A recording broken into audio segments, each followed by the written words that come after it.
thing.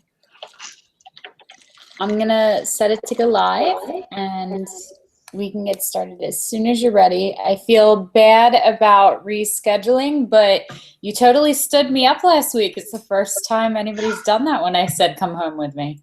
Oh my God, I wanted to come so bad. Did you see some of the wet plates that we were sharing? They are freaking awesome.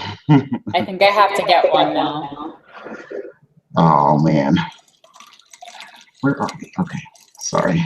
That's okay. Well, I wasn't ready. Get some water.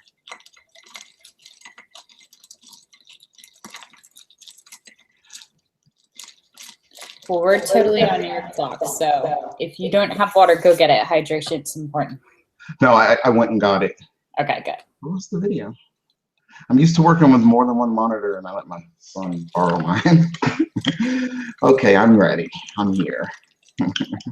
Okay, so before we get started with actually looking at the critiques, tell me a little bit about how you're doing on the path, because you were struggling for a minute. I am. I mean, I love photography. I love what we're doing here. I have a lot of outside influence, family stress. That's the best way I can put it, especially on video.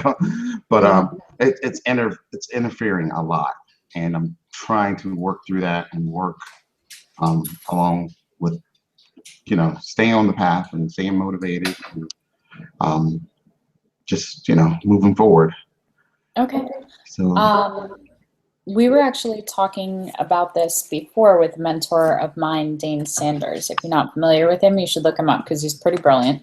okay. And he was talking about the myth of work-life balance and the fact that when people say that they're work-life balancing, what they really mean is they're work-life juggling. So they're coming over here and they're paying attention to family. And while they're focused on family, everything on business and elsewhere is falling to the wayside. And when they turn back and go, oh my God, this whole thing is going to topple over, then they go, wait, right here. And they run over to work and they work on that until they go, oh my God, I need to pay attention to my family too. And so it's this constant like juggling act of throwing everything in the air and then hoping it stays up there while you run over and tend the other thing and then throw that up in the air. And it's just complete grounds for making you crazy. Yes. So there is no work-life balance. It's myth, because the idea of balancing that is a myth because you need both hands to handle either one. So he talked to me a lot about minding the gap in between and where one ends and the other begins. And it made a lot of sense to me when I was talking to him about it, and I started seeing how big this canyon is between the two that I have to cross every time I'm going from one to the other. So I took his a step further, and this has been the basis for all of my new teachings this year is work-life integration. Okay. Which is really important, but it's something that I think always resonated with me from the beginning. So, when we started looking for our new house, we looked for a house that had another building on the property so that I could work in the studio but still get my kids off the bus. Right. We built the presentation room, but 4 nights a week it's showing primetime Disney movies with, whatever the requests are for the house. And after we put the kids to bed, the husband and I will go out and watch it. So, it serves dual purposes. Everything does. Even the dog who comes on critiques uninvited. So I think that if you're feeling a level of stress and anxiety from one, especially if you feel like that is coming with the other at a source, it's not that one is a problem for the other, it's that there's a disconnect in the balance. And that's definitely something that we can chat about. And if you want, we can set aside some time after the critique and offline and just chat about where those pitfalls are and what we can do to sort of build bridges across them so everybody's happy. Because the bottom line is that when you're doing creative work, if your mind isn't in a healthy place, it gets into your work the same way that you don't cook when you're upset or you burn everything. You create subpar if your heart's not in it. Right. So is any of that resonating? It is. Okay. It's it's got the wheels turning in my head. I wish it could all balance out, but it can be difficult. And yeah. when I am working or when I am focused, I'm excited and you know, I have all these ideas of, you know, what I want to do and where I want to go. And, you know, and I'm starting to shoot more. That was the other thing. It was taking me away from shooting. You know, I was just focused on solving these problems over here, and I feel much better if I can shoot and try to solve these problems, you know. Right. So Well, I'm very proud of you if you've been dealing with personal turmoil and still getting your levels done. That shows dedication, which tells me this is the right path for you. So let's look at some of your images. okay. See if I can remember how we. So you just go up to the top left and click on the green screen share button, and then just pick whatever window of the program you're using to show the images. There you go. So you can see the images now. Okay. Yeah. So you have the first image in front of you? Yep. Okay, so tell me a little bit about your work, and then same thing as level 4, you're gonna grade yourself on a scale of 0 to 3. So 0 is, why the hell did I think I should bring this to you? And 1 is that it showed promise, but we missed the mark. There were some problems with it. I couldn't figure out how to make it a successful image. 2 is commendable. It's portfolio worthy. You're pretty happy with it. 3 is exceptional. Best thing I've ever done would be the image I would put in competition. Okay. Make sense? Yep. Okay, so tell me about the image. I shot this one, I believe it was last weekend. Everything's a blur, but I'm pretty sure it was last weekend. So I was really excited to be able to shoot. I've been trying to reach out to models in the area or somewhat in the area, and oh, that's cool. Try to schedule something. My main problem, because you know, I want to do boudoir shoots, is having a location to shoot. I have a basement. It could work. The ceiling is super low. It's just above my head. It might be 6 feet, maybe 6.5 feet. So it's pretty low. So I had this shoot scheduled with this model, and I had trouble trying to figure out where I was going to do it, because sometimes I try to find a park or, you know, somewhere that's really isolated. And I'm kind of proud of myself here because I'm not super salesman. But what I did was I went to businesses in the area, and I just walked in and talked to them about doing a shoot in their business. And what I wanted at this point was a coffee shop, just because you know, I had an idea in my head that, you know, she's not quite ready for work, have some coffee to start the day. And I was surprised that this lady that owns this coffee shop was like, sure, come on in, you know, come in before we open, and you can shoot here. So I was pretty, I'm just kind of proud of myself because I actually went to about 4 or 5 different places, and she said yes, and a comic book store said yes, but that's for a future thing. Nice. But so we shot this upstairs, this 2-level place, and I like the image. I would give it a 2 because I don't know, I like the soft light coming in on her face. But the part of the image I don't like is the horn growing from her head. There's a piece that dangles from the ceiling in the back. So I think that's distracting. And I attempted to remove it. I have to really focus and brush up on that. Because I can remove it, but it won't look natural when I do it. The thing coming out of the back? Yeah, it's like a piece hanging from the ceiling. It's some Okay. sort of handle thing that's hanging from the ceiling. All right, I'll tell you what, after we do this, I'm going to do a hangout with everyone. Why don't you shoot me this image and I'll retouch it live for you so you can see how it's done. Okay. That'll help with that. Okay, so the room that she's in right now, is this somewhere that you can go as a client of the coffee shop? Like, is this like a room that you can sit in, or was this somewhere private for you? It's a room. It's a room you can sit in. This room, Okay. in fact, is full of tables and chairs, which was when we shot this. The day before, the owner was really, you know, excited about shooting it, but the day of, the owner didn't seem so enthusiastic, so I was a little reluctant to move a lot of furniture out of the way, and I felt really rushed. So I feel like we had about maybe 2 hours to get in there and get changed and try these things and get out of there before we open. So yeah, it's you can't see the tables, but there are probably 15, 20 tables up there. Okay. So one, I'm super proud of you that you went around to local businesses and asked for places to shoot. Um, that said, if they are going to say yes and you're not paying them and there's nothing in it for them, Mhm. except for the images, with the exception of the fact that she's holding a coffee cup, this looks like it could have been shot in the corner of anybody's house. So you didn't really take advantage of this space, so it's not really usable for them. So in general, essentially what you're doing, you know, we call it networking, we call it sponsoring. You know, this company sponsored you for the day. They gave you a location to shoot in. So the best thing you could have did was take some shots that would have been usable for the coffee shop as potential shots. So I would have had her bring a nice summer dress or something cute to wear, and shot her in an area that allowed you to display the room, the tables, something that was indicative of that coffee shop. Okay. For this image in particular, not taking that into consideration, there's just a couple of things. I completely agree with you with whatever's coming out of the back of her head. That's a little bit distracting. And then there's this string hanging off the back of her Yeah. her bra or her corset that would go as well.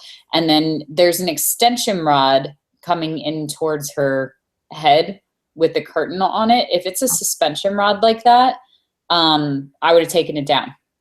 Oh, okay. And I would have stepped over about 3 steps so that we actually got some of the window, because the outdoor window, and even though you can kind of tell it's a window, like actually having some of the window coming in is a little more visually appealing than just having the little itty bitty pieces of molding. Okay. I love the light in her eyes. The highlight's a little bit hot on her cheek and her forearm, but it just skirted the edge of blowing out. So you don't lose points for that. I love that we got all the detail in her hair. Um, Okay. the only major issues that I see with the pose is that you have her hair on both sides of her neck, so we're losing any of the semblance of the curves, the collarbone. That's always what you're looking for. So usually you have one or the other. The other problem is the angle that you chose to go to, because you have her like this. Look at how wide my elbow looks in proportion. It's wider than my neck. And you're having the same problem with her because it's coming towards the camera. So having her pull that down and away, or having her pull it back and away, would have been a lot more appealing, because once you start bringing it up, like we're almost like rivaling my waistline in terms of thickness relative, because of perspective, whatever's closest to the camera seems largest. So you're making her elbow and her forearm look so much wider than they are. Like Okay. the curve going from like mid forearm down to the elbow is almost exactly the same curve as her boobs. Okay. So just be careful about your angles, and keep in mind that whatever's closest is what's gonna look largest. And I've never had a woman come into boudoir and go, he thinks my elbows are really sexy, so if we could focus on that, that'd be great. But it's a minor thing, and it's very easily corrected by just simply pulling it down, pulling it away. Or even if you want to keep it here, I don't know, you lose a lot of the shortening. It's not my preference. But if you do, having her lean forward so that her face is close instead of the elbow being forward. Because like really, like it's like the size of my face. Oh wait. That's the only major problem with the pose though. The rest of it works. And I think if you had dropped that, it just would have made her look a less thick than she is. Because she's not a heavy set person, but all of that weight of that arm up by her head, you're losing the slenderness of the neck, you're losing the collarbone, so it's making her look very wide when she's not. So it's a really simple, singular thing that made a huge difference in the overall appeal of the photo. Okay. The lighting's beautiful. Window light is always my go-to. You don't need a studio, you need a window. That's it. I can shoot boudoir photos all day with a window and a doorway.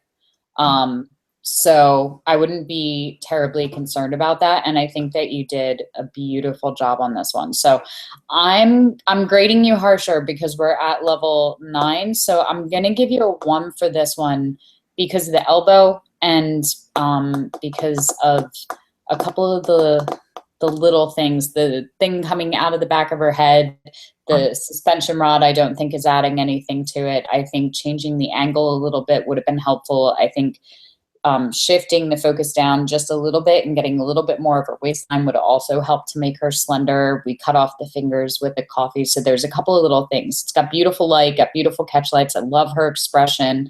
I still think it's a beautiful image. But I don't think that it's showcasing the potential in some of the other work that I've seen from you at this point. So. Okay. All right. Don't get discouraged. Oh, I'm not. I'm totally grateful for you pointing all that out. Okay. Because I hadn't considered. I kind of noticed the coffee cup and the string, but I hadn't considered the tension rod there. Being a distraction or not really showcasing the fact that this is a big, beautiful window. So, yeah. I'm happy. Okay, let's see the next one. Really? You just got to go back instead of forward. Okay. All right. Same situation, same location, same model.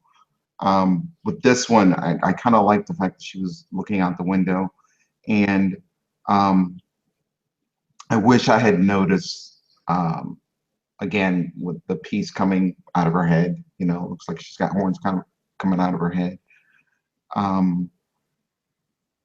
And I wasn't sure when I was editing this if it's better to, because sometimes I like a blown out window. Other times I like a little more detail, so I kind of struggle with that. And with the more detail, you can see more of the water spots and things on the window that I guess I could have tried to clean up. The only part that, well, not the only part, the one part that kind of bugs me, and I think it's the way she's standing, is where her thighs are. She, again, seems a little bigger than what she is, because she's really a petite model. But at the time, it looked great to me, and until I get back and go over it. Right. I like this one better pulled out. I like that we can see more. The tension rod has to go. It's leading right into her nose. See, like that convergence point? So Yeah. you have like this parallel plane that people don't pay attention to with the underneath of her nose at the bridge leading right into that. And that's visually distracting because then the eye wants to follow that tension rod right off the screen, which is what you don't want it to do. You are catching things. So then it becomes a matter of, do I want to take this off the wall? Am I able to take it off the wall because I'm in a borrowed place? Or do I want to retouch it out later, but don't leave it in? And this is a really good image that if you're looking at it and going, I can't get rid of that without it being noticeable because of my Photoshop skills being where they are.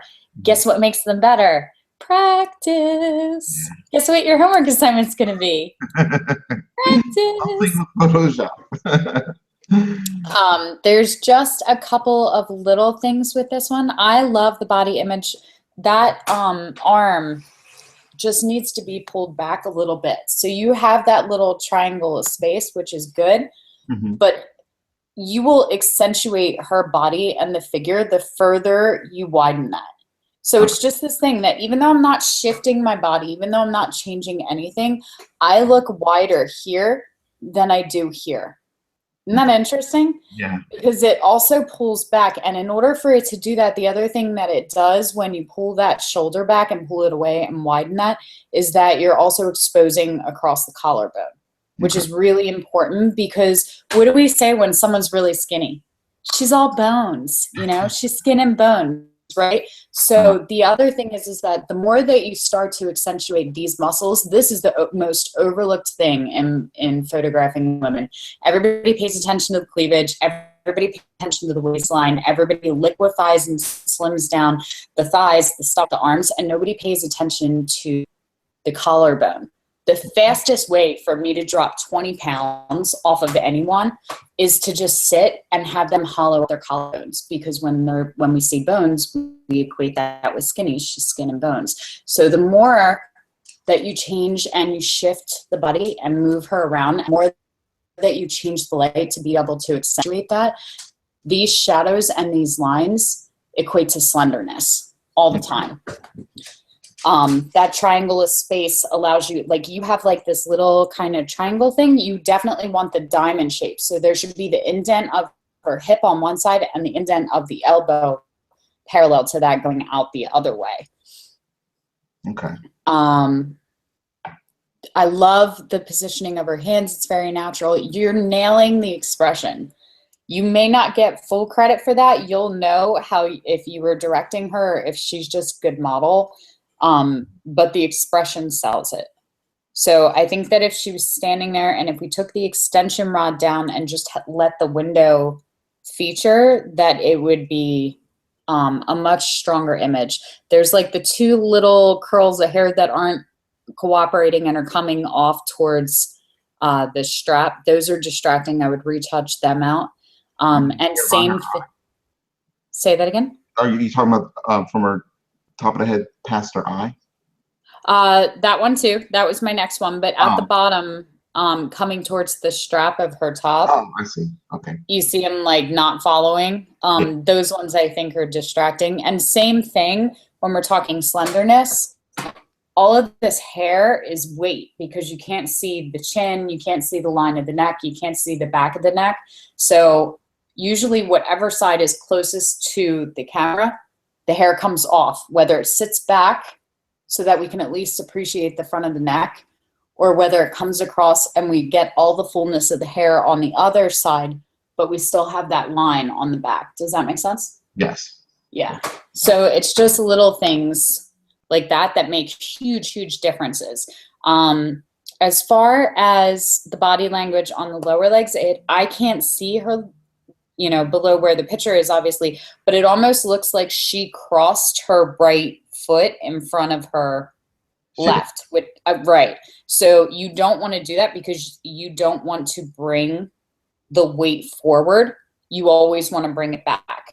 So basically that back hip, it's another thing too. I'm like doing all posing today, but it's important.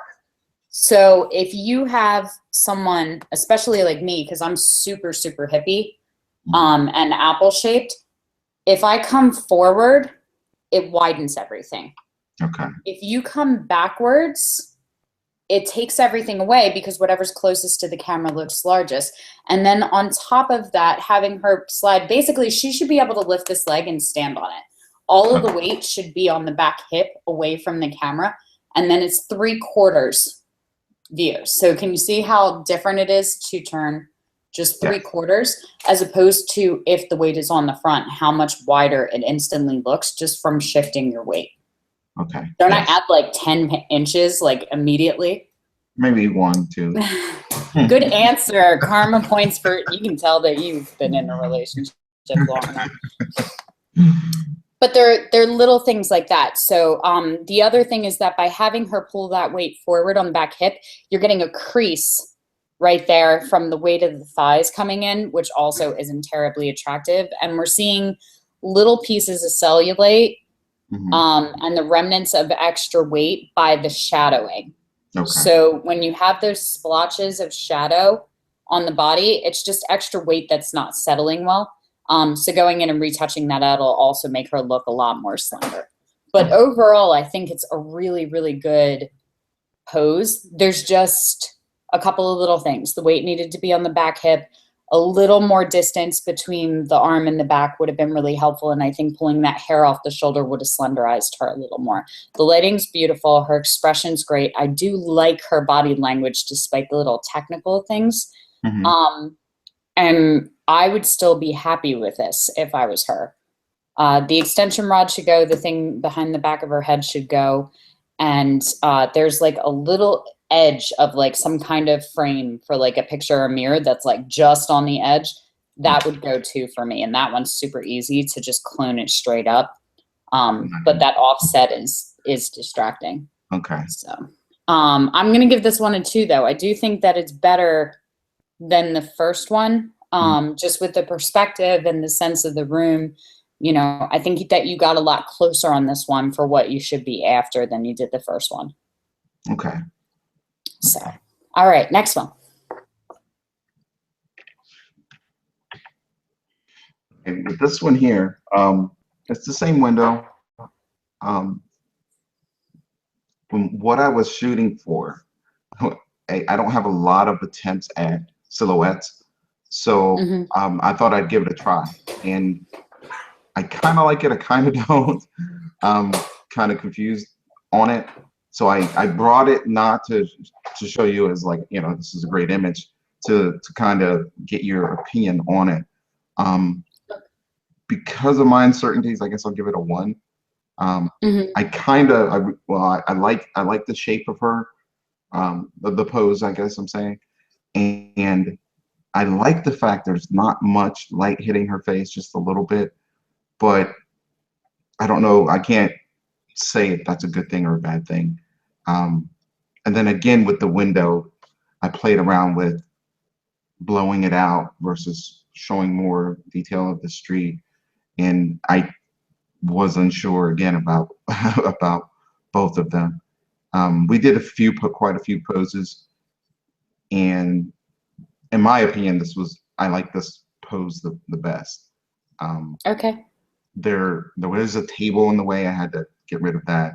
Like I said, it was really cramped. I wish I had more time, but it's a lesson learned. I don't mind the fact that we were rushed. I mean, I do, but it's practice for me getting things together and shooting quicker and trying to get I the shot. Mhm. I love that you're experimenting, and I love that you're bringing images that you don't feel like you nailed to learn. I think that that's really, really, really important and really shortens the distance from where you are to where you want to be. So 5 karma points for that, because I think that's also really brave. Um, I love the silhouettes. I play with them all the time. Um, as far as using the window light as a source, my general rule is unless that window helps tell the story. If you had her looking out the window, if we were seeing, you know, the back of her and we could say that she was waiting for someone or we could build a narrative, then the window would have a purpose. Right now, I don't feel that it does. And I feel like what's going on is just exposed enough to be distracting shapes without adding anything of value behind her. So that would go for me. Okay. I would have blown it out if it was me. You have to be careful with what kind of look you're going for, though, because obviously the more that you're worrying about blowing out the highlights, the more light we're spilling on the rest of the body, which is changing the mood of the photograph, because this is a very different photograph in the sense of feeling than it would be if it was properly exposed. Okay. That said, I'm all about the dark, moody, anonymous silhouettes. Mm. There's a couple of things to pay attention to when you're doing it. One, you want all of the lines to be visible. So down towards the bottom, and it might be, you know, there's something to be said for computers and picture of a picture shared and screened, but we're losing a lot of her thighs in the Oh, sorry. that's okay. In the idea that there's one and not two. So you definitely want enough light to hit that. So you have to pay attention to her pose to make sure that both of them are getting at least the rim light to separate them and say that there's two and not one. I do like the light on her body and on her bust line going up. I'm not a big fan of silhouette shots when all you're getting is the line of the face here, because there's nothing discernible about that. It's boring. It's a Okay. boring line right here. So, you know, if you're not going to have the face and you're not going to have that anonymity, like you don't want just this in the light, you want the profile. So turning it down enough that we were catching light along the line of the nose and the lips and the chin, you know, would have been stronger, I think. And even like I'm sitting catty corner to my window light right now. So you can start, the best way to do it is to just have someone sit for you and just see the way that the light changes on them. Cause there's different things like, you know, if we go this way, we're getting, you know, split lighting until right about here. And then we start to get the Rembrandt light and we catch the catch lights in both eyes, you know, so there's different ways that you can play about it. Even when I'm doing it anonymously, I want to see just a little bit of catch in the eyes, just enough to give it a little bit of definition. If you don't, I think that's okay, but then you want to make sure that what you're getting is the profile of the face so that we're getting some of the texture, because a lot of the face is very, very much what attracts one person to another person. And with boudoir, it's usually about attraction and sensuality. So you want those pouty lips, and you want that cute nose, and you want those lashes and the silhouette of the lashes coming out along the line. And we missed all of that here. The other problem is that with the pose that you went with and how dark it is, everything blends into each other. So there's no separation between her face and her neck and her shoulder and her forearm. And, you know, you have it on the outside one on her left-hand side, but the right side totally blends into each other. So now we've kind of deformed her, and we're like, her face is like just wide, you know, and it goes in. So you want to have that separation. So just bringing her arms down just to pull them away from her face would have been better, because it would have allowed you to appreciate more of the figure instead of it ending up in like this glob here.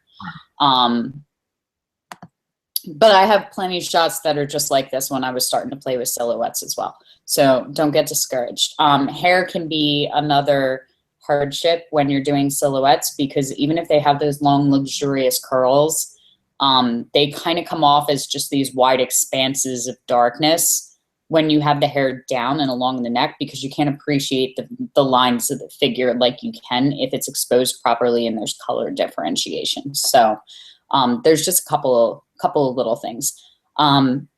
Good perspective with the body and the way that you have her turned. I'm not sure that I buy off on her hands being stretched over her head, just because people don't ever stand like that. Right. So for me, boudoir is about believability and storylines. So if I want her hands up for the ability to stretch, and a lot of times you do, that is an amazing way, again, to take off inches and pounds, because especially if they're heavy in the midsection or don't have a lot of curve, what happens when you stretch something? It thins. Yeah. So the more that you bring the muscles up, the more that you have to stretch all of this in order to reach up. And then you can expand that further by having her curve and bend and move her body. So, you know, you'll know when you see it that it's right. But that's a really good way to thin out different areas of the body. Whereas in contrast, if I reach and stretch, I elongate these lines. And in contrast, the more that I contract it, the more wrinkles and the more fat you'll start to see. And it doesn't matter how thin she is, even if I have a size 2 or a size 0, the more you bend, the more that rolls, just because of how the body works. So understanding that is really important to getting those silhouette lines, because that's the only information that you have in an image when you shoot it like this, is just the lines of the body. And women's bodies flow. So there should be nothing that breaks up that silhouette. Your eyes should just fall right down it like water. So here we're seeing just a few things, like the hair coming out behind the back of the shoulder and on the arm. That would go for me, so that we have a nice thin line there. And I think the wide stretched out, because of the way that you have the arm and the fact that she's turning closer to the camera, is sort of distorting that body, where if we pulled that arm forward and in front of her, we would have kept the line of her neck, which I think would have been stronger. But I like the light. I don't think the backlight and the window does anything for you. I would have blown it out. But I like that you're playing with it, and you got certain pieces. So it might not work right now, but I would be interested to see you crop it in a really interesting fashion. Like if you cropped it pretty much along the line of the window, so that we didn't have the framing in the front, and cropped it maybe right about where her belly button would be, and came to the small of her back and cropped up. So you were cropping out the arm and the waistline and everything else, and it just became about the front of her body. Then you would have those good lines of light, and it would become this almost like abstract art piece that I think would be interesting. So when you're looking at something and you're like, I kind of got it, but it's not working, you know, sometimes just getting creative with the crops and seeing different things might make it a stronger image. So play with that a little bit. I'm going to give this one a 1. just because I think that there are some problems with the pose, and I don't like that we're not seeing any of the facial features at all. And I don't think that the background is lending you any favors in this one. But I do think that it shows promise. I do think that you could rewatch this, go back and redo this, and come out with some really incredible work. You're like 90% of the way there. You just need like little bits and tweaks to make sure, you know, that you're hitting the right notes in the symphony. Okay. I'm definitely going to go back and try what you said and relook at it. I'm learning that I've worked with more experienced model and a less experienced model. And I'm learning that I need the practice and helping the subject model, because when I go and actually do this, they're not going to be experienced models. So I'm going to have to say, stand here, do this, turn your head. So that's what this was. Out of everything I've learned that I've gotten practice at doing this. So I want to keep going and keep practicing until I get it. Yeah, and that's a common misconception too, because even if the models are incredibly experienced and incredibly talented, they don't know how their poses look from your angle. Right. So you do have to pick and tweak and just like, now a experienced model may get you 90% of the way there. Mm-hmm. But that last 10%, if you're not saying or doing anything, you're not doing your job. Right. So I think it's really good. And the best way to learn is to work with somebody that's awful. Find the most unflexible person who's really self-conscious and has no experience, and shoot them for a couple of weeks, and you'll learn more than you will shooting professional models for a month. Yeah. Yeah. Okay. Tell me about this one. This one here, this was taken at a studio in Baltimore. I signed up for this group shoot. Basically, I was going to say workshop, but it's not really a workshop because it's not like anyone's there teaching us. It's all of us paying for the studio time and the model at the same time. Yeah, it's a shootout. Yeah, shootout. Yeah, that's where I'm looking for, which can be nuts. Even though there's maybe 4 of us, just like trying to get the angles that I want and the shot I want without blocking the other guy's shot. And, it can be nuts, but it was fun. It was a good experience. And this picture, I like her pose here. I like the light. I wish I had, now that I think about it, brought you some shots that involve me using flash, because I am practicing with that. But now I look at these pictures, I realize they're all natural light. So there's a big giant window allowing the light in, and she's laying on basically a backdrop. I'm not a huge fan of the backdrop because it's sort of reflective, and I wasn't able to remove all of the reflections from it. Again, Photoshop skills. But I kind of like this image. I wish I had gotten a little more light in her eyes, because they're kind of dark. But other than that, I kind of like it. It's so I'll give this one a 2 also. Okay. There's just a few things with this. I love that you're working with flash too. I'm a big fan of not choosing which one, but choosing which one first, and that goes for things that you're learning as well. So if you're trying to improve across the board on your posing and your lighting and your Photoshop skills, decide which one you want to master first and work with that. So I'm totally fine with you working with natural light, and working on the little tweaks and things with the poses, because you can see it. You are 70 to 90% there every single shot.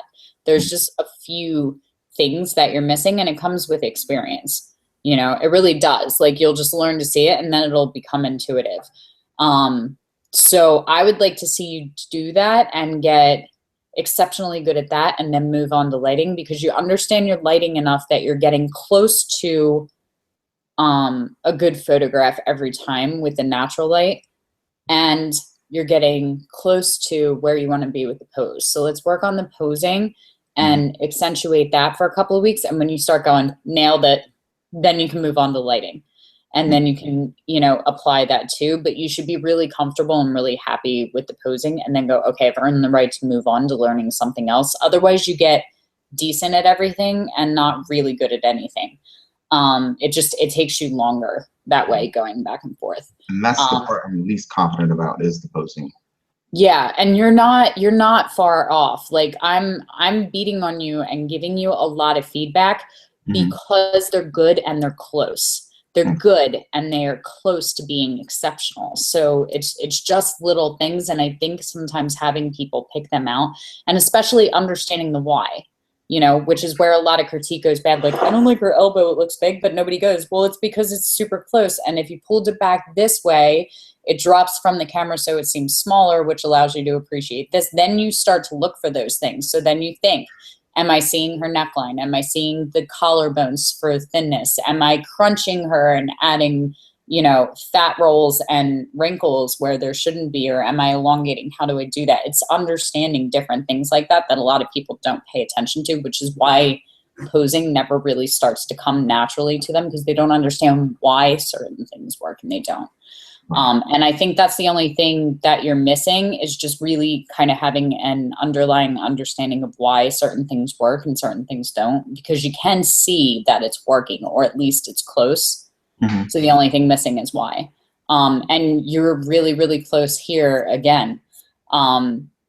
There's very, very few things that bother me about this photograph. As far as the light in her eyes, the general rule, very simply, especially for new photographers, is you turn her towards the light. The eyes should always go towards the light. If you don't see the catch lights, you lose the photograph. Okay. So this is incredibly beautiful, but what's missing is the catch lights that would really make her face pop. Because I don't mind that you turned her away from the light and that we have the shadow on her cheekbones. It's, you know, it's a little faux pas, but it works in certain circumstances, and I don't think it doesn't work here for accentuating her face and her features. You could have very easily also brought that in. You could have did it by having somebody sit and just hold a flashlight app on their cell phone towards her face just to bring it back a little. Like, it doesn't need to be much. The eyes are extremely reflective and will pick any light source up, like a mirror or even a white reflector. There's a few lines that I noticed that bother me. Like, I love this flowing of her hair going backwards, and I think the fabric coming back and that line of the fold cutting into her hair is distracting. All the hair being on top of that would have been better.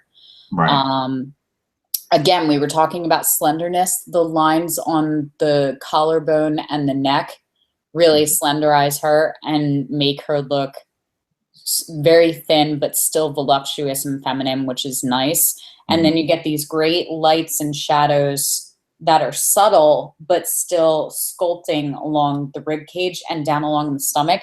And the only place she starts to look heavy is right at the hip and the pelvic bone. Because of that crease of the fabric, because we turned her, and in order to turn her legs like that, she twisted her body opposite ways. So we created those wrinkles, and creases in the skin translate to fat. Hang on a sec.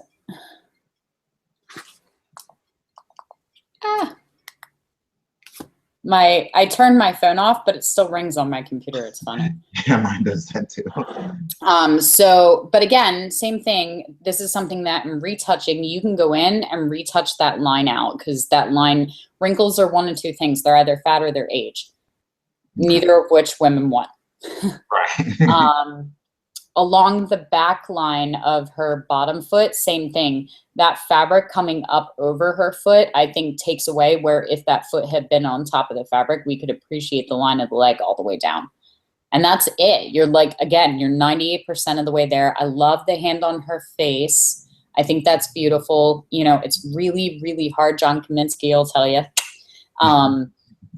I beat on him all the time about his hand placement and it looking natural and feminine and slender, and it does here, which is really good. So it's just very, very subtle things. I like the backdrop and the juxtaposition of the rough texture as opposed to the fabric texture, as opposed to the smoothness of her skin. I like the light. It gets hot just a little bit right at the edge of her elbow and that rib cage. We lose just a little bit of the separation, but you could go in and dodge and burn that line just to make it a little bit more prominent. And the one shoulder that's coming up because she's worried about being implied nude.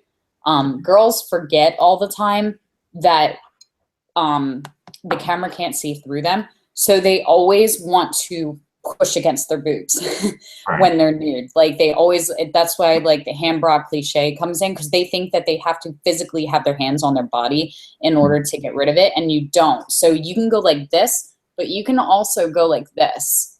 And you still can't see anything, even though my arm and my elbow is like 4 to 6 inches from my chest. It's still giving the illusion because of your line of sight. So be careful with that when you're shooting implied nudes, because you can see this little highlight right by, right below her shoulder where her arm starts to flatten out. Because the problem is that anytime that you have anything pressed up against something, so right now my arm's pretty slender and it's pretty thin. But as soon as, if I go like this, as opposed to this, you can see how wide it starts to look because it's flattening out against. So the more that I pull it away, the less, you know, so this looks much heavier and thicker than that. Right. You know? So just little things, and you have to like remind them and sometimes tease them and go, it's okay, I can't see your nipples. And, you know, and then they laugh because that's what they're thinking of, and it's fine. And, so they're little subtle things, but even her, like she's super slender, but her tightening that arm across, you can see where it starts to flatten out across her and create that unflattering thing. So her doing that and just pulling that shoulder down probably would have been the piece that really filled the puzzle. That said, I desperately wanted to make this the image for JLark, and I couldn't because of the way that Google crops, and it kept cropping off half her face. Right. Which means that I loved this image and thought that it was worthy of representing JLark, which means for me it's a 3, even with those things, because I think that there's subtle things that everybody can call out and change and critique in every single photo. This is still an exceptional image. For me, this is the best work that I've seen from you so far. Oh, cool. And I love being able to talk to you because there's stuff in the photo. Sometimes there's stuff that I notice, but like the cloth on her foot and the line with her hair. I've looked at this photo, I don't know, 100 times, and I've never really noticed that. So it's awesome. Thanks. And this is the same day, different part of the studio. And another backdrop. I really I really like this backdrop. It almost looks like the wall is wallpapered or painted like this, in my opinion. This is another picture I kind of like.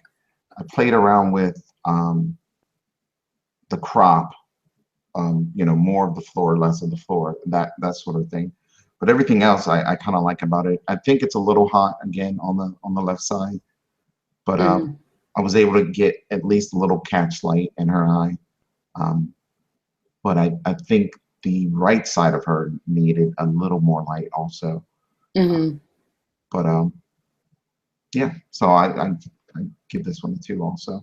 I brought you everything that I thought was a 2 except for the silhouette. I love this one. This one did make the JLark profile photo for a while. Blown away when I saw that.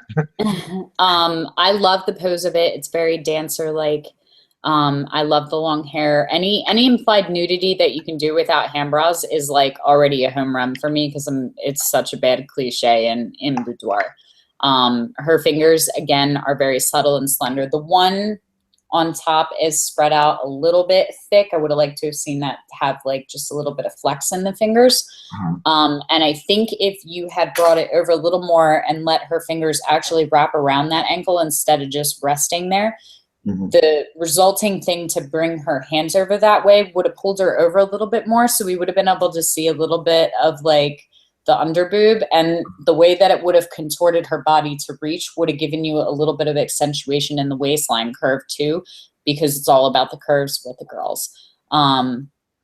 But that said, it's still beautiful. It's an untraditional pose. It works very, very well with her. She's got this sort of Mona Lisa thing going on with the hair. Her mouth is just a little bit tight.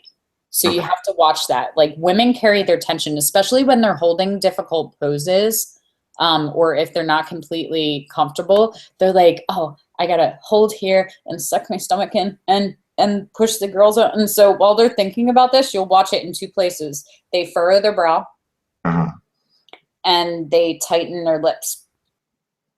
And so they'll go like this. And so I tease them all the time because I pick on my clients. So when I look at that and I see that tightness in the expression, I'll be like, okay, that's perfect. You look gorgeous. Now try not to look constipated. And then they laugh. And the next image is always the image that they buy because it relaxes their face. So, you know, like, I pick on them all the time, or like, I'll be like, okay, like, don't look at me like you're mad at me.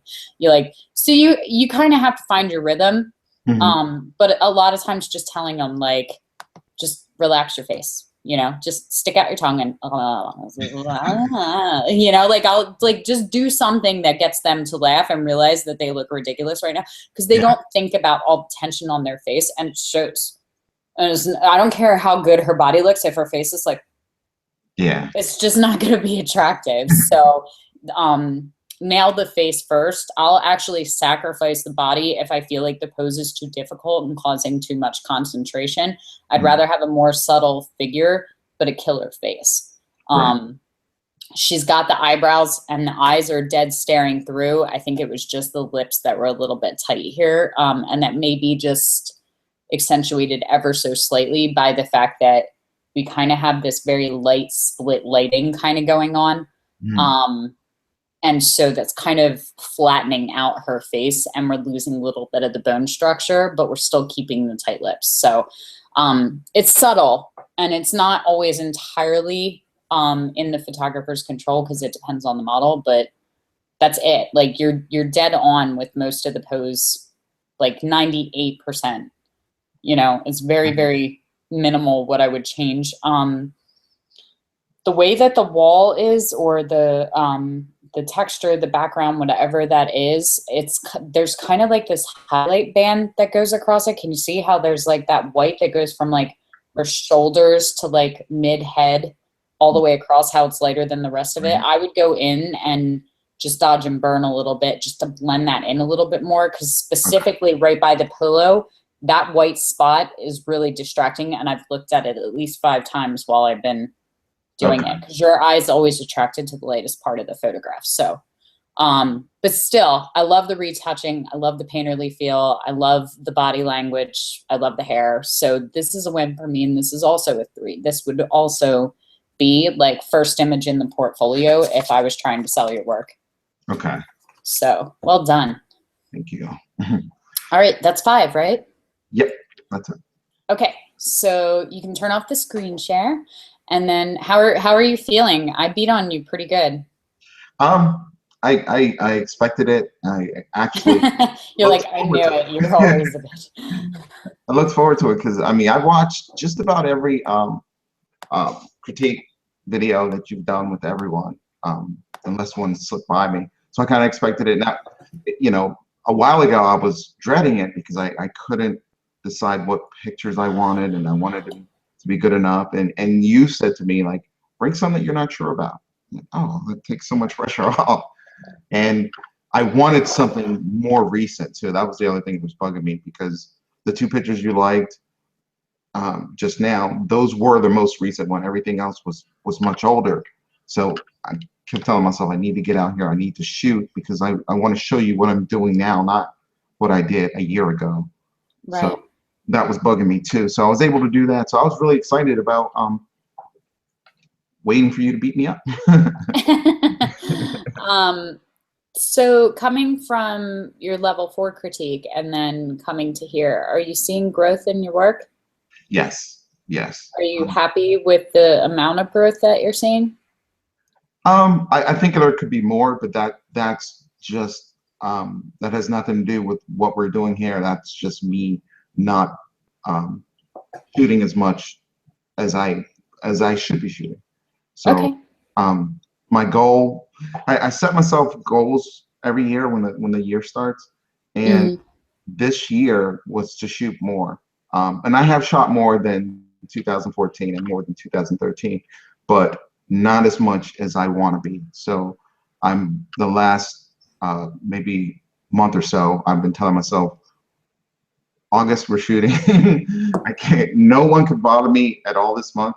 If I wasn't shooting, then I was editing or focusing on learning something in Photoshop, because when the summer kicked in, not only were there family issues that I was dealing with, but just all the family events, and we had so much planned for this summer. So August was clear. I told my wife, I said, we're not doing, you can do what you want. I'm not doing anything on the weekends other than photography related stuff. So that's helped out a lot. And I was rushing to get it done to get more active before the fall and winter kick in, because I noticed in the winter, I'm sitting around here like, oh my God, it's so cold. What am I going to do?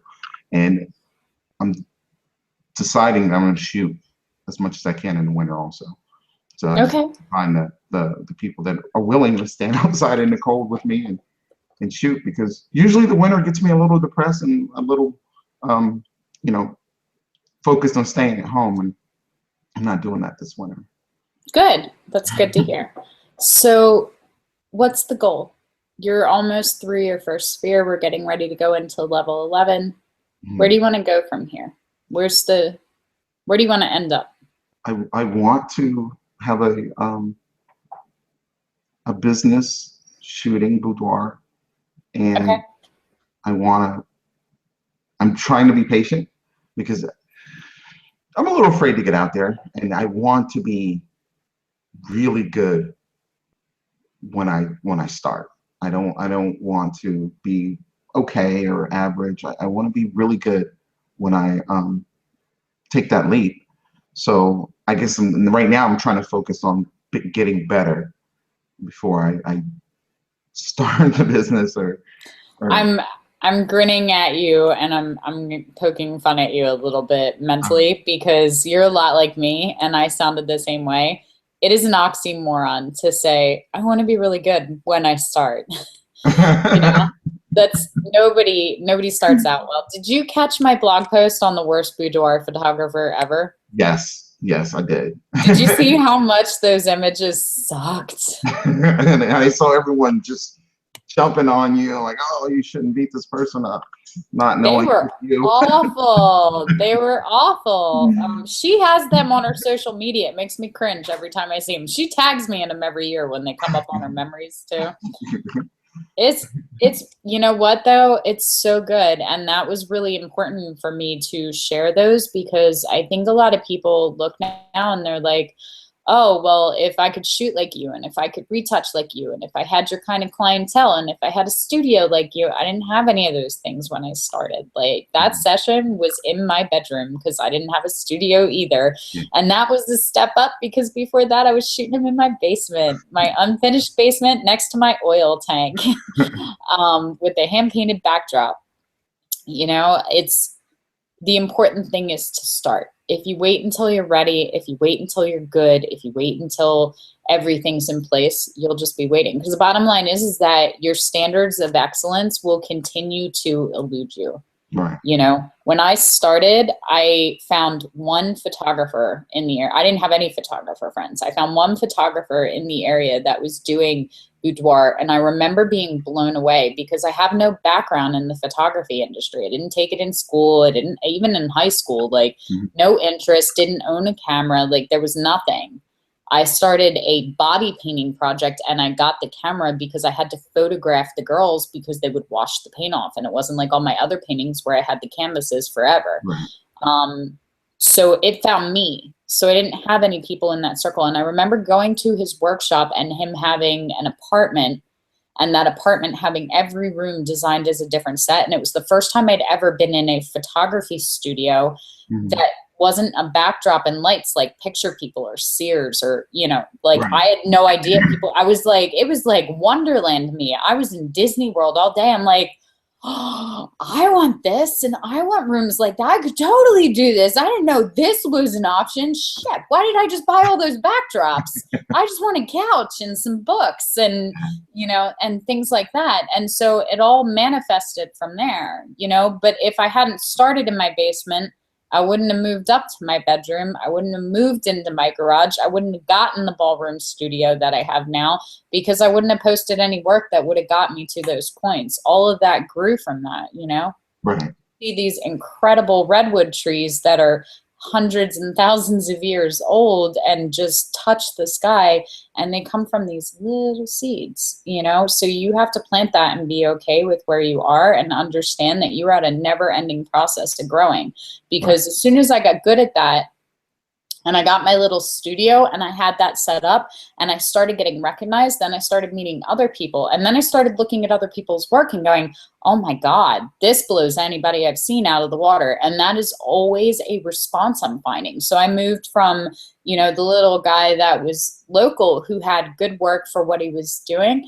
And then I got into a bigger circle and my perspective expanded, and I started seeing all these other people I'd never heard of. And I was like, oh my God, but look at this person's work. And then, you know, you go from those people to somebody else, and then you go to somebody else. And so there's always this increasing out of reach ambition. And the moment you stop feeling like that, you're dead in the water. Okay. You know? So the problem is that if you wait until you feel good enough, you'll keep getting better, and then you'll keep finding somebody better exponentially. So there will always be this person, like you'll be here and you'll see someone that's this far ahead of you. So you run to catch up. And then when you get here, you can see that there's somebody here this far ahead of you, and you'll run to catch up. So that mentality is really dangerous, because then you get to this point and you go, well, now that I see this person, I'm still not good enough. I got to get up there. Well, now that I see this person, I'm not good enough. I still got to get up there. You'll never do it. That's a really that's a really self-defeating mentality. So here's what I want you to do. I want you to go and I want you to Google the worst boudoir photographer ever post again. And I want you to go look at how fucking terrible those images are, and how bad the white balance is, and how noisy they are, and how awful the posing is, and go, that girl just critiqued me on my posing. You know, that girl was giving me a hard time about blowing out my highlights. Yeah. That girl was giving me a hard time about not being able to see the facial features. I have the light behind her and her hand in front of her face in the one. Like, it's so bad that she's like this. Now I know that what I was going for was something more like that. Right. But it didn't come out like that. I was like this. You know? And the thing is that I want you to look at that and go, oh, my work's actually better than hers. And that bitch got paid to do that shoot. Those awful images, those wretched, underexposed, noisy, white balance off, terribly posed, awful retouched images, she got paid to do. So maybe I am ready now, you know? Yeah, you're right. Yeah. That's what you're like, that's what I need. I need a woman that I can pay, a photographer, a professional that I can pay to teach me, whose work sucks so bad that it reminds me that I probably deserve to make more money than her, you know? Yeah. But that's, you know, that's the thing. And so I got to that point and I was like, all I want to do is be as good as this. And then I got to that point and went, oh, I didn't realize that this was, then I was like, oh, my standard of excellence when I got there, I was like, oh, that's actually still pretty crappy work, and I should probably study some more so I can get as good as this. So your standard is ever increasing. Yeah. I hadn't thought about that. But you're absolutely right. I've done it a couple of times. You know, I get like, well, I'm still not as good as that. I mean, I'm not as good as that. And it keeps. But keep in mind too, somebody's coming across those images that you're sharing right now and going, well, I can't do it because I'm not as good as that. Like, you are that person for someone else. Yeah.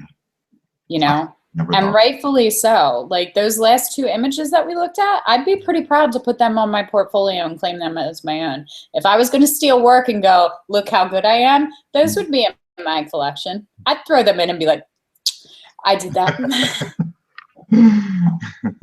You know, and I think that that's important to realize that it's all perspective related. Like, it really, really is. Like, people pay for really, really wretched work and still think that it's good. Like, and I've shot Remy. Like, Remy works as a makeup artist. Remy is the girl that's sitting on the floating table in the Reliquarian series. Same girl that's in that first session. She still talks to me after I charged her for those wretched pictures. So I've shot her and redeemed myself with some really beautiful boudoir work now. Hmm. She still keeps them on her social media because she loves them. Yeah. Because there's something else about them and something she sees in herself that's beautiful. So I think we lose track of that a little bit because we're always looking for the flaws. We're always looking for the improvement, which is good for helping us grow. But I think sometimes that takes us away from still going, but there was still something about that image that worked. And I can say that about every single image that you brought to critique. So no more procrastinating, because procrastination's like masturbation. Feels good first, and then you realize you're just effing yourself. That is your master wisdom of the day. And I am a king of procrastinators. Me Absolutely. too.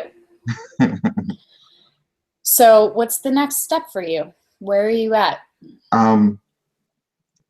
Next step after talking to you is trying to figure out a way to get started with the business. Because Have you been paid for a session yet?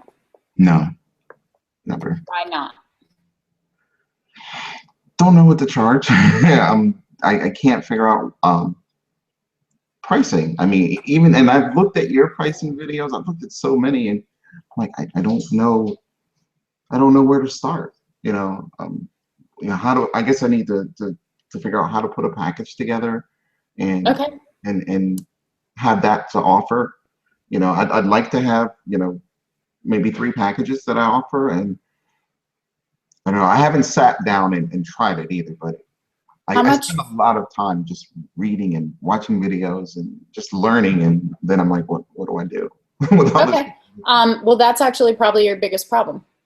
Now, let me ask you something else. All of the girls that you photographed boudoir, have you approached all of them and asked them, or have any of them come to you and you shot them in time for print? I've approached them. The 2 pictures you really like.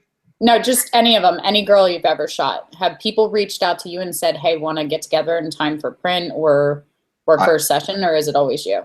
It actually, I had one today when I checked my messages. There's a model, aspiring model, reaching out to me. Okay. She didn't say time for print. I assumed it was time for print, but No. You never ever assume it's time for print. And the general rule is between models and photographers, whoever approaches the other one comes with the wallet. That's my general rule. Okay. So if a girl reaches out to me and says, I want to work with you, what they're saying is, I am moved by your work and think that it would benefit me. Whether it's just my ego and me having pretty pictures of myself, or if she's a professional and it's her career, whatever the reason, my work moved her enough to reach out to me, so she comes with money. In the same regard, if I went to another girl and said, hey, I just want to shoot you, then I should come with the intention of paying her. I think that that's respectful, and I think that if you're reaching out to someone, then that's you saying, look, I value what you do. I see the merit in it. You will be a benefit to me, so I should come and compensate you for that. And then it's up to the other person to go, yeah, time for print, or send you your rates. But I would personally, I've actually never paid for a model, but I'm really lucky that I have lots of beautiful people around me all the time that are like, hell yeah, I'll take my clothes off for you. I don't know what that says about them. We'll choose to say that they're just artistically creative and supportive.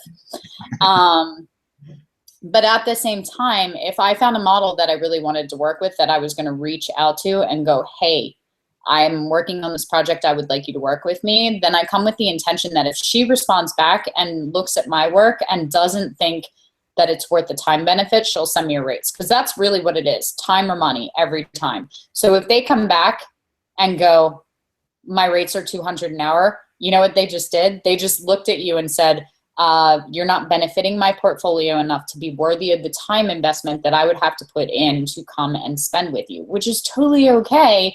That just depends on their portfolio. And that's exactly what I do. And I have gorgeous women, but you get to a point in your success rate where now, no matter how pretty her face is, how good her body is, how expansive her portfolio, it doesn't benefit me to shoot just for the sake of shooting. My portfolio is full. It doesn't benefit me anymore to waste the time of the day and take that away from the Arcanum and take that away from other shoots I'm doing and take it away from the Reliquarian and other client work just to shoot. And if I want to add something to my portfolio, I go to somebody that's already paid me. Because otherwise I feel like you're rewarding bad behavior by going, oh, you don't think I'm worth my rates? Well, obviously let me reward that mindset by shooting with you for free and validate the fact that I have no worth. At the same time, I also don't want to be disrespectful to the people that have invested thousands of dollars to have me take their picture and go, hey, I know that you spent a mortgage payment to get these photos, but I'm going to do this person for free. Right.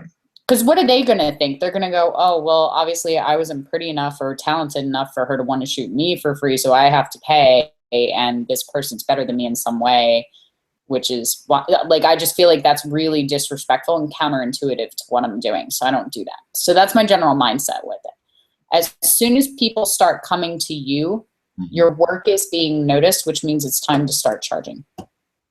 Okay. So that's the mindset.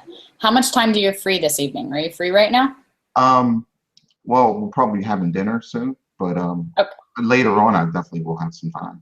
I mean, I don't work tonight, so yeah, I'm free. All right. So I think what I'm going to do is do a hangout. Let's say it's 5 o'clock now, maybe like 8 o'clock, because I have Dean at 7 and I have a meeting with one of their masters right in about an hour. Would 8 o'clock work for you? Yeah. Yep. Okay, so let's do a group hangout and we'll talk pricing and packaging and getting you started. Okay. Does that sound good? That sounds awesome. Awesome. Okay, is there anything else that you wanted to touch base on while it was just you and I? No, not really. The family stuff, it's so insane and crazy. It would take a long time to explain it to you. Okay. We're dealing with it. Are you feeling good in the arcanum and in the path and in your growth? I am. I try.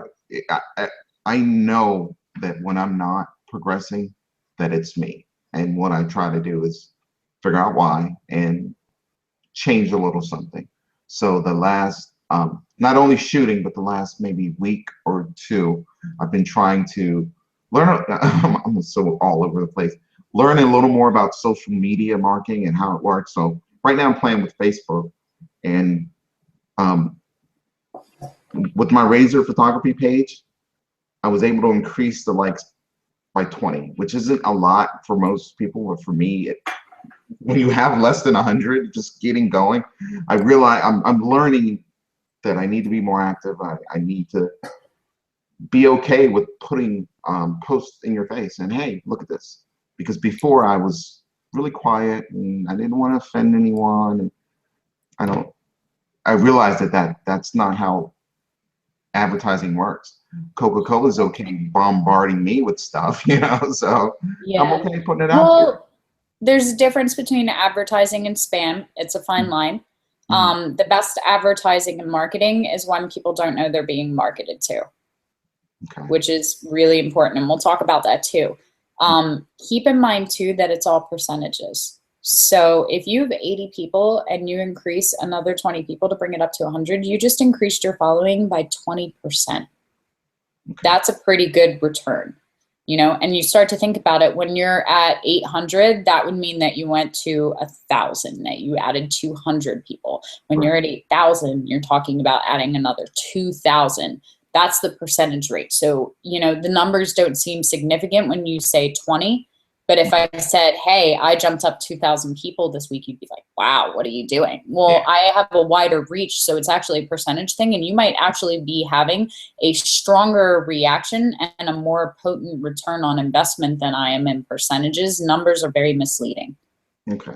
So you start to get into that, like you look at that, like, let's say, like Trey. Have you seen his bags and his Kickstarter right now? Yes. Okay, so he made like $1.7 million in I think it was 12 days. And all of us are like, I'd like to do that. There's no way I would do that. But you start to look at his following and the fact that he has more than 8 million followers, probably over 10 million if you're counting different people that only follow on one social media platform and not others. Right. So it starts to get a little more recognizable, because when you're talking about 8 million people, I don't do math. but we'll just say 8 million people even.